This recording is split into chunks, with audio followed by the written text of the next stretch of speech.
Thank you, Richa and Glenn, for that really interesting interview. And I'd like to welcome now Jason Weller from Truterra and a panel of experts to talk about driving sustainability in the food chain and to make food production truly sustainable. Thanks very much, Jason. Pete, thank you very much. Good morning, everyone. Great to have you joining this call. I'm really excited for this panel discussion. My name is Jason Weller. I serve as the Vice President of Truterra. Truterra is the sustainability business at Land O'Lakes. And Land O'Lakes is one of the largest farmer-owned cooperatives in the United States, as well as being a food company. We have a great panel this morning. I'm very excited to introduce and get to very quickly here. But I'd like to first kind of outline the topic and the purpose of today's panel.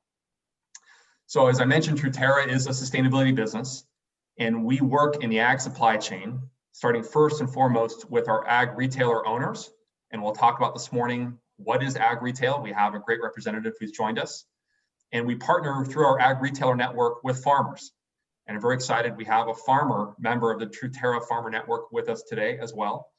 And we work with the agricultural retailers and farmers to identify opportunities to advance sustainability on the farms and through the food production supply chain. And then we connect downstream with food companies that are, in this case, this morning's panel will be talking to one of our great partners that process ingredients and provide ingredients across the supply chain to food companies who also have sustainability goals. And so Truterra works across this expanse to connect the food system around a single goal, which is to drive sustainability results positively for the food system, positively for the ag supply chain, and positively, of course, for farmers. Now, there's a lot of opportunities here in the ag sustainability space, and there are a lot of companies that are bringing to market different offerings and different potential connections in the supply chain space. We at Truterra believe, though, that we can do this in a way that works positively for farmers and for agriculture. We start first and foremost with how do we create a good return for the farmer? Sustainability has to be about driving a positive ROI for growers. And if we're asking farmers to take on new practices, new systems, and new technologies that don't have a good positive return for them, that by definition is not going to be sustainable. But we also need to do so in a way that holds in balance good results for the environment, and that we're driving improving soil health, protecting water quality, protecting water availability, and also addressing a changing climate and reducing emissions from agriculture, but also positioning agriculture to be a drawdown strategy, to actually be a carbon removal strategy and emissions reduction strategy to offset the impacts of other sectors and other businesses. So we're very excited to have the panel today to talk about how sustainability connects the supply chain. And as part of the panel, over the course of the next 40 minutes, we will be having a number of different polls that we'll be posting for the viewers. So on the right side of your screen, you will be seeing different polls. And this is our chance to get your feedback as participants in the audience, to start our thinking here about what are key questions that the supply chain and different audiences and stakeholders in the ag sustainability space should be considering. So we'd love to get your feedback through these polls. We're going to introduce the panelists here and have a really good discussion with our panelists. And it's a great opportunity to hear from a farmer, from an agricultural retailer, and from a global supply chain partner why sustainability is positive for their businesses and how sustainability is driving positive results for their individual operations and their global companies. At the end of this, we'll have Q&A. So please do submit your questions and taking those questions and trying to weave them into the conversation here this morning. So with no further ado, I'd like to introduce the panelists here. And they will, of course, introduce themselves instead of going through a more traditional approach where we go around robin here and introduce themselves. And rather, actually, as I bring them into the Q&A session here, give them an opportunity to each individually introduce themselves as they see fit. So first up, we have Anna Pierce. And Anna is the Director of Sustainability for Tate Lyle. Tate Lyle is a global ingredients company, and we're a proud partner with Tate Lyle in this ag sustainability space. And so Anna, I'd like to first introduce you and also tee you up with the first question, if that's okay with you, so that you can consider the framing of the question as you introduce yourself to the full audience. Sure. So Tate Lyle, sustainability has really emerged as a top priority for your company, your global business. And I've personally been impressed at how quickly Tate Lyle has taken on this challenge and flipped it from a challenge really into a growth opportunity, and has been very proactive in first grappling with defining what is sustainability, but then now incorporating that into your overall global strategy, and now looking across your supply chain from who you source from to who you sell to. How can sustainability help solve Tate Lyle's business goals? So for the audience here, it'd be great if you could just kind of introduce Tate Lyle and why sustainability matters for Tate Lyle. And then ultimately, how are you using Tate Lyle sustainability to drive your global brand and your global supply chain goals? So Anna? Sure. Thanks for having me. As Jason said, I'm Tate Lyle's Director of Sustainability. I've been with the company a little over 2.5 years now. And during that time, there's been a real focus on ensuring that our sustainability program matches our ambitions as a company. So Tate & Lyle is a purpose-driven organization. Our purpose is improving lives for generations, and caring for our planet is one of the 3 pillars of purpose. It's important to us to make sure that the programs that we put in place really are demonstrating our commitment to our purpose.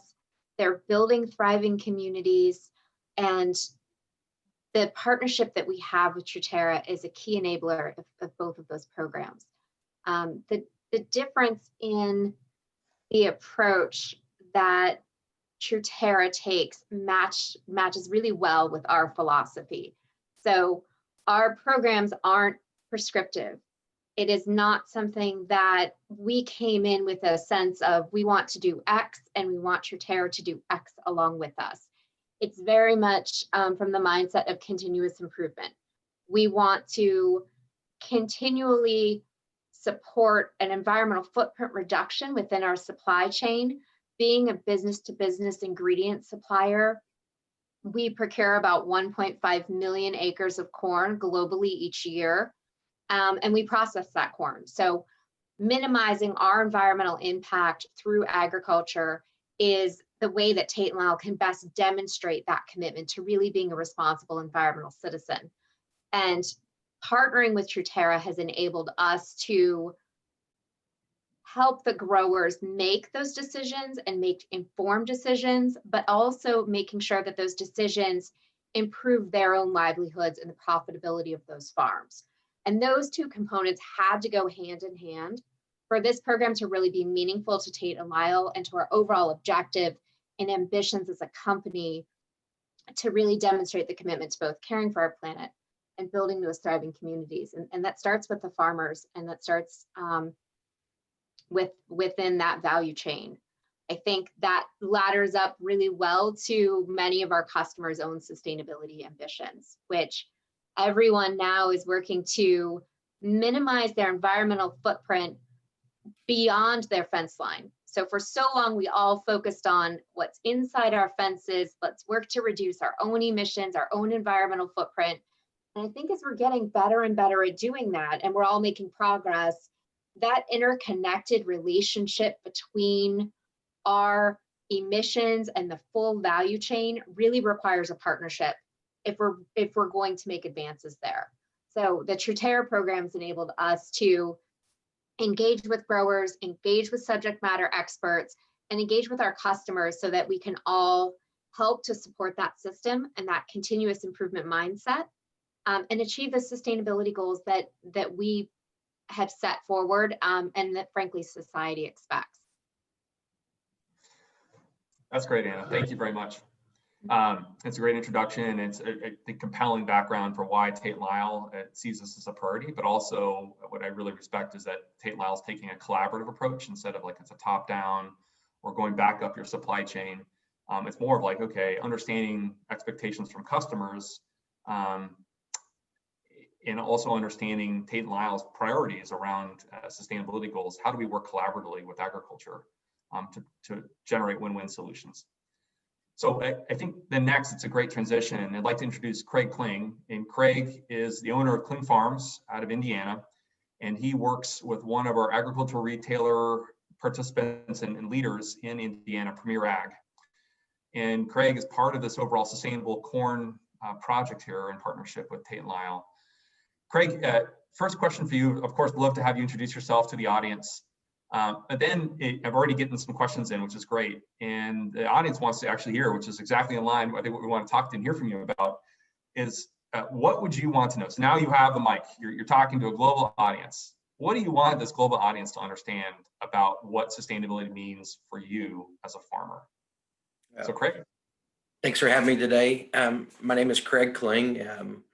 We farm in South Central Indiana, just about 70 miles south of Indianapolis. We have two operations, one here locally and another one about 70 miles east of me. And when it comes to sustainability on our farm, I mean, the first thing that I always think of is making sure that we are going to be in operation tomorrow. Farmers are ultimately tied to the soil, the land, the environment. It's just second nature for us. We just don't think twice about that, because we know the way we treat our land and our properties is ultimately the net result of our outcome for each year, each crop year. So as we invest into that, it ensures that the next generation is going to be around to reap the rewards of the farming operation also. So it's tough out here in our environment. I think a lot of people don't realize that, 4 months ago, we were looking at net margins of a negative $100 an acre. And so for us to change some of our philosophies or the way we do business, our day-to-day operations, it takes a lot of time and effort to really try those out and figure out what works and what doesn't work as far as some of these processes that we're approached upon nowadays. So it's challenging, but we also, as farmers, we're always looking to get better and also take care of our land. So Craig, I'd like to follow up real quickly, and I just, for the audience, want to unpack what you just said, which is really important. And it's a key thing that I think many outside of agriculture and farming specifically, being on the ground to produce a crop, miss in this conversation around sustainability. And likewise, I talked to a producer not too far from you earlier this spring at plant time, and he was a little bit despondent as he was planting, did the same kind of math you just shared.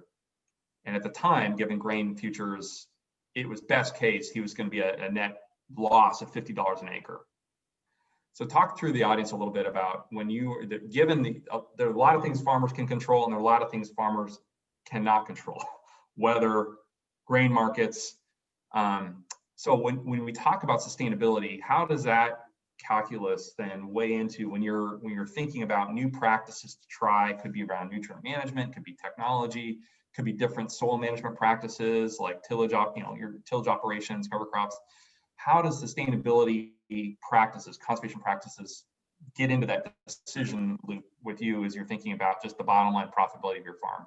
Yeah, I mean, it comes down to the bottom line. We have lots of numbers. I mean, we feel like we do a good job of record keeping. We use a lot of technology these days to measure.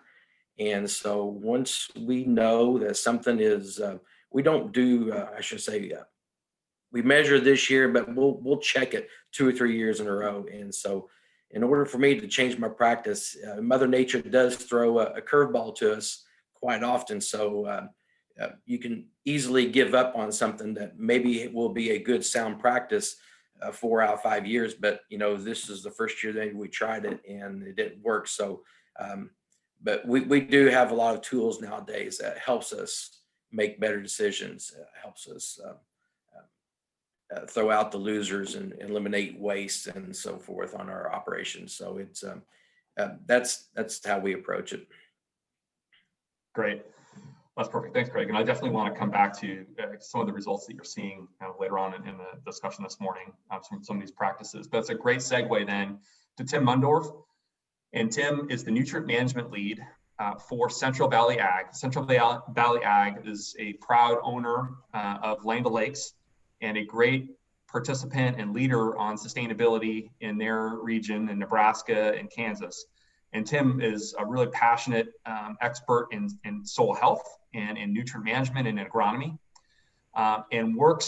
and his team works on a daily basis across the whole year with farmers like Craig to identify opportunities to adopt technology, new management strategies, new practices. So I'd like to introduce Tim, of course, and hear from Tim, and of course, introduce yourself. But then, Tim, I'd like to seat you with the question. First of all, for the audience that may not be as close to agriculture as some of us on the call are, what is an ag retailer? Who are you guys? And you talk a lot about the trusted advisor. Talk a little bit about the trusted advisor and why that's important for having that agronomic expertise to share with farmers as they're on this sustainability journey. So Tim? You put a high bar out there as expert. So I'm probably an expert to Craig because I'm more than 50 miles away from him. But for my uncle and my brother-in-law who farm the farms I grew up on, yeah, I'm not.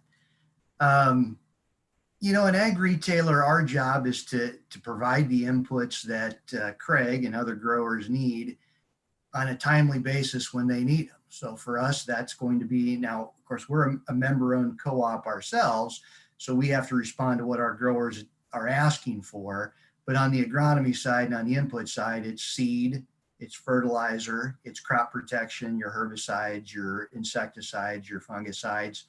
Have those warehoused. Logistics is a lot of what we do, just bringing those products in and making sure that when Craig is ready to apply fertilizer, we've got it sitting there. When Craig is ready to plant, we've got the seed that matches his acres there available for him. So a lot of what we do is logistics. A lot of what we do is also agronomic advice. All those labels on all those different products, our agronomists need to have good expertise on where these products fit on Craig's farm, and his farm that's 70 miles to the other side of his main farm may need a complete different suite of products. If you're sandy soil in one area and you're heavy clay in another, even in the same field, you may need different products. Another service we provide is precision ag. So we've been doing grid sampling and variable fertilizer application now for 25 years. Variable seeding, variable nitrogen. We consider nitrogen a little different because of the way we write those prescriptions, but all of that fits into what we do. And of course, again, as a farmer-owned cooperative, we also need to help them market their grain. We help them with feed for our livestock producers. We bring in energy. So whether that's gasoline for their cars or diesel for their tractors or propane for helping them dry their grain down. So a lot of different people wearing a lot of different hats trying to provide the services these growers need. That's a great summary, and again, super impressive reminder, even for myself, about how comprehensive an ag retailer is in terms of the services you can offer a farmer, kind of a holistic service offering. And to be clear, growers will then, engage with a retailer across that whole category. But I really, in terms of the sustainability space, would like to just drill in a little bit more about, like, for example, on the agronomy advice, how important is it? Just thinking about like nutrient management planning. Can you share a little bit about how that is so important to get that right, even at a subfield scale for a grower, what that means to the grower's bottom line ROI and food production, grain production, but then also how does that connect then, that precision agronomy recommendations you can create, how does that then connect to sustainability? Right. So the first thing that I always have to think of before I walk into Craig's home or his shop office is this guy has a system, and the system's been working for him. He's a business person. He's got a business that's been successful. I need to listen to Craig as he explains to me his system. And if, we agree that there are some adjustments to make, so along the sustainability lines, here where we're at in western or eastern Nebraska, western Iowa, and north central Kansas, water quality is huge. So we've got a lot of issues with nitrates in our groundwater. So doing a good job with that grower, making sure that the nitrogen recommendations I make for him match his yield expectations, match what would be appropriate timing for his system, match what his requirements are for his local agencies, whether that's a natural resource district or a Department of Environmental Quality. I need to make sure that I make a good recommendation that's going to maximize return to that nutrient. One of the nice things we like about Truterra, Jason, is it gives us that nitrogen use or nutrient use efficiency specifically for nitrogen. So we can talk to a grower about, you're doing really well here. You've got a 0.8 pounds of applied nitrogen per bushel of yield, whereas in this area, we're running around a 1.2, 1.3 pounds of nitrogen for each bushel of yield. maybe we can actually drop that nitrogen level, or we need to uncover what the yield limiting factor is over there so we can get the most use out of that nitrogen. So, one of our big goals is to provide value for our growers. So every dollar of input I bring to someone like Craig needs to provide at least $1.50 of actual output for the products I'm providing. And the bad thing is, just like Craig said before, I don't know the weather ahead of time. If I knew that, I could make a lot better recommendation than what I do. We do the best job we can with what we've got. That's great, Tim. So listening to Craig and to you, Tim, I mean, thinking about obviously the bottom line business success for the farmer, that is foundational to sustainability. And Tim, listening to you and Craig a little bit, you hinted at this, there's the kind of the hand-to-hand combat with the nitrogen molecule, right? It's ultimately, how do we feed the crop and not have that nitrogen molecule end up in the atmosphere or in the water table? So that's very complex. That's not easy, but so Anna, kind of coming back to you. So we've heard from Tim and Craig about that, like just the complexity of all these things that the farmer's trying to solve for, what the retailer's trying to offer in terms of technology and management advice and products. Coming back then to supply chain partner and customer, kind of a consumer of what's coming off, for example, of Craig's farm. For Tate and Lyle, how do you, as the director of sustainability, and Tate and Lyle as a company, prioritize sustainability? So how do you aggregate up this complexity in a way that then is impactful for Tate and Lyle and Tate and Lyle's customers? Yeah, that's a good question. I mean, I'll say I've said I joined Tate and Lyle about 2.5 years ago. My background's not in agriculture. And I think I would be doing a disservice to everyone if I pretended that it was. So I am never going to know as much about farming as Tim or Craig or the Truterra team. It's just not going to happen. So I think it's important to choose partners that you trust, and choose partners that the grower trusts. So as a farmer-owned cooperative, inherently there's trust built into that Truterra partnership. So as much as we focus on and talk about outcomes of the work that we're doing, and the support that Tim and his team are providing to the growers, it also comes back to how do we talk about that to our customers and our customers to their consumers in a way that they can understand, are you a responsible company? Do I want to buy your product? Or are you greenwashing? Are you maybe not doing as much as you should be? And for us, there is that moment where you have to do a little bit of your own battling with the nitrogen molecule to help tell that story. And I think it really comes down to the continuous improvement mindset, right? It's demonstrating improvement. There's not one KPI that's the holy grail of sustainable farming, that if you do this one thing, there's a big trophy and you become the most sustainable farmer or the most sustainable company. It is a litany of actions and decisions and steps over years that get you closer to being sustainable. But again, the definition of sustainable and what we think is a responsible company changes dramatically over time. I think it's changed pretty dramatically just in my 2 years at Tate and Lyle. The discussions that we're having now aren't discussions that we were having 2 years ago. So as everyone starts to think about climate change and environmental impacts of our entire value chain or entire supply chains, there certainly become metrics like greenhouse gas emissions that bubble to the top, because it's very much inherently part of the way that we do business, but hasn't always been talked about or thought about as such an integral part to the way that we do business and we tell our story about just what our environmental impact is and what we're doing to reduce it. That's great. Thanks, Anna.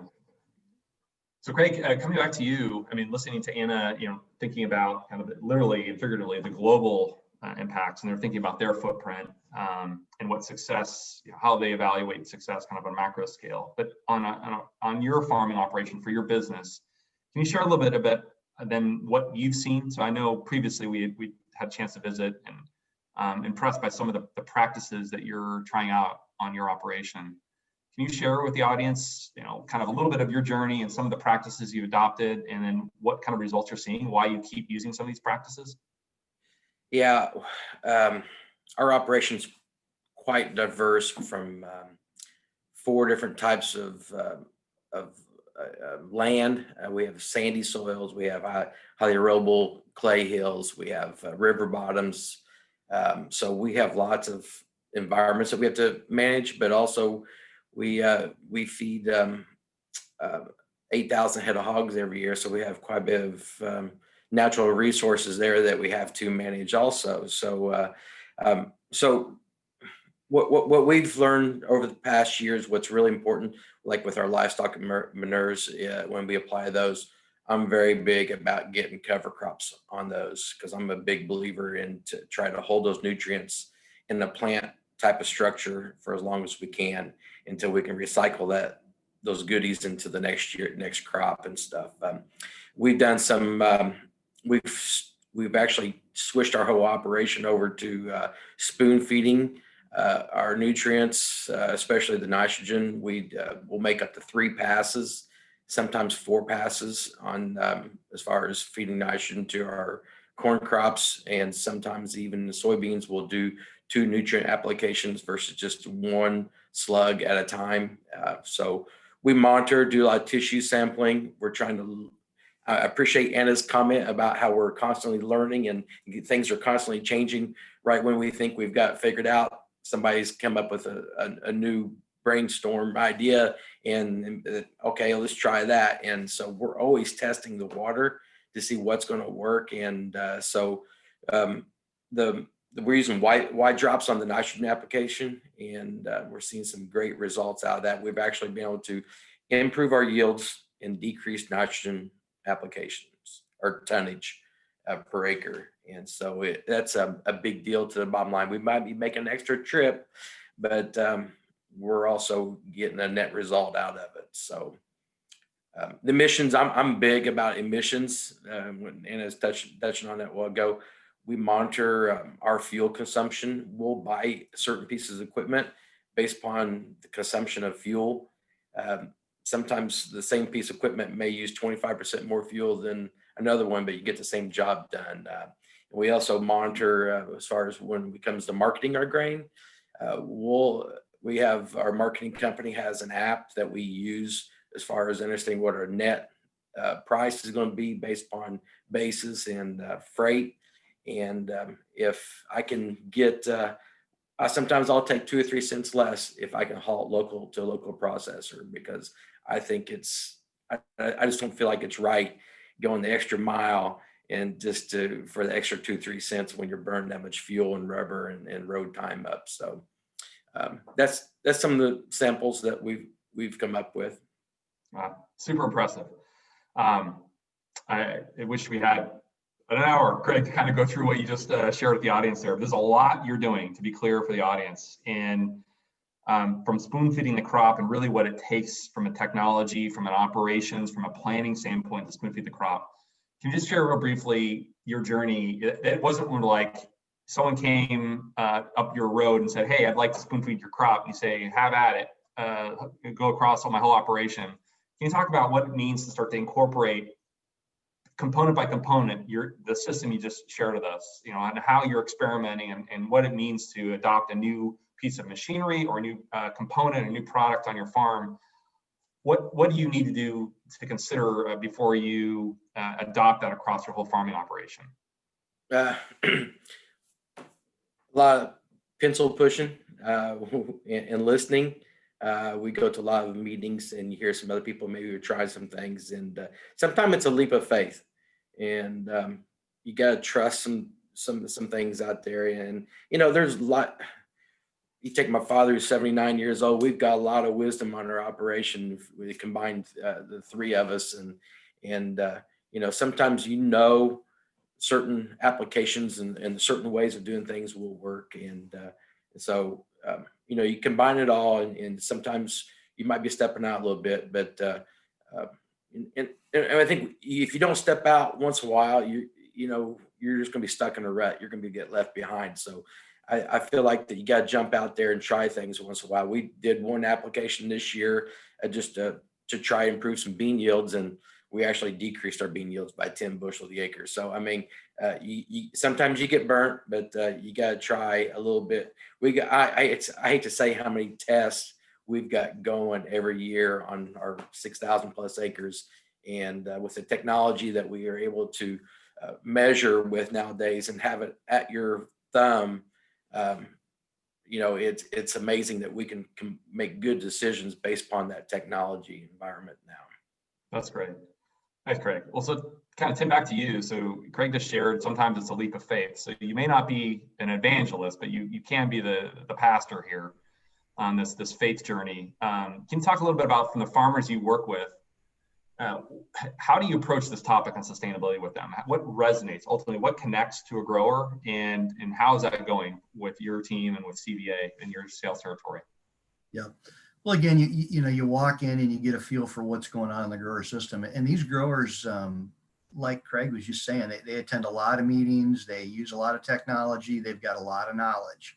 So a lot of times they'll be the expert in what I'm thinking I'm going to talk to them about to start with. A lot of guys have been doing cover crops for years, or they switched to no-till decades ago. So every time it's going in and having a conversation with a grower, understand where he's at now. And, the Truterra tool gives us some knowledge about soil loss, greenhouse gas emissions, just kind of an overall view of that grower's fields from a sustainability aspect. We can have some conversations about where we think they might be able to make some improvements. And here in eastern Nebraska, northwest Iowa, we've got kind of a limited growing season. So cover crops is high on a lot of people's lists, but when you don't finish harvest until, what are we now, about the first week of November, there's a limited amount of growing season left to try to get that next crop up. So, one of the conversations I have with the grower, and it's nice to have photography. So, I do a lot of walking fields, and we've got some of our own research farms. So got opportunities to go out there and see what's going on with other growers and show them pictures of, cereal rye may only be 4 inches tall, but it's actually got a, 5-6 inch deep root system under it. It's sequestering a lot of carbon and pushing it down into the soil. So soil health is kind of a new buzzword, regenerative agriculture. Growers are interested in those things. They're hearing some messages from NRCS and from Extension, and they're asking their cooperative, their input supplier, we sell them cover crop. So, what mix of cover crops is going to work for me on this soil in this location? And those are pieces of information that we discuss with the grower. So just having a good relationship, establishing that relationship as trusted advisor. So it's a lot easier if I've helped this grower increase his yields over the last 5 years for me to come in and have a conversation about cover crop, or, this flat ground over here, I don't really know why you're tilling it. Could we limit a couple of tillage passes? Now, again, I grew up in Southwest Iowa. My family farms one way. One of the big temptations for an agronomist is to go out and tell every grower you should farm like my family did. That is the wrong way to go. So we've got to listen to the grower, understand where they're at, and have a good conversation with them.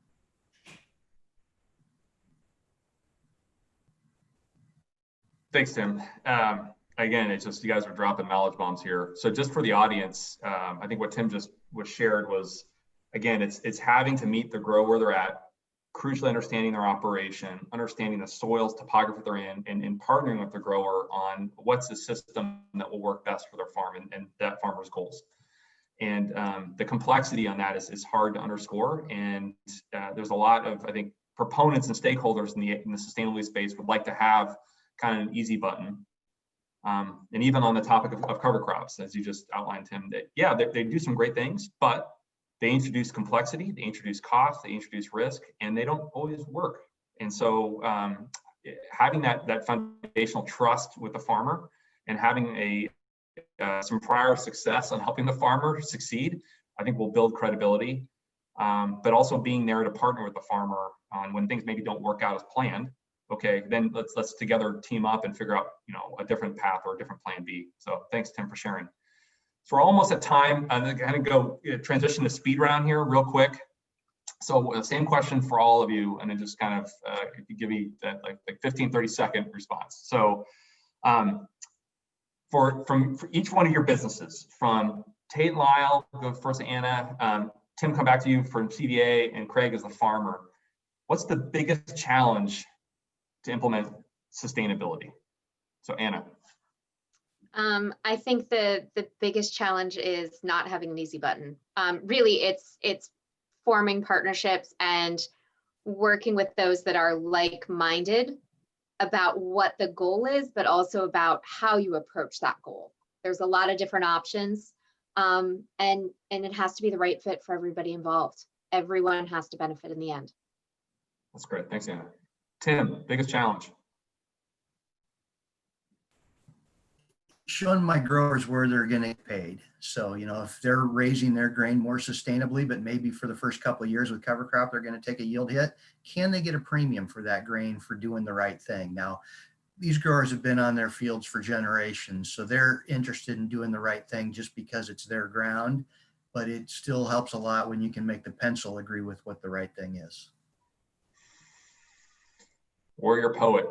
Craig, what's the biggest challenge you face as a farmer with sustainability? Yeah, I have to agree with both of them. There's no rubber stamp to farming operations out here. Every farmer is going to have to stand on its own. It's going to have to learn what works best for them. And I agree with Tim there. If long term we have to have, if there's a push for us to do more out here as far as environmentally changing some operations and taking some sacrifice, we have to be compensated somehow.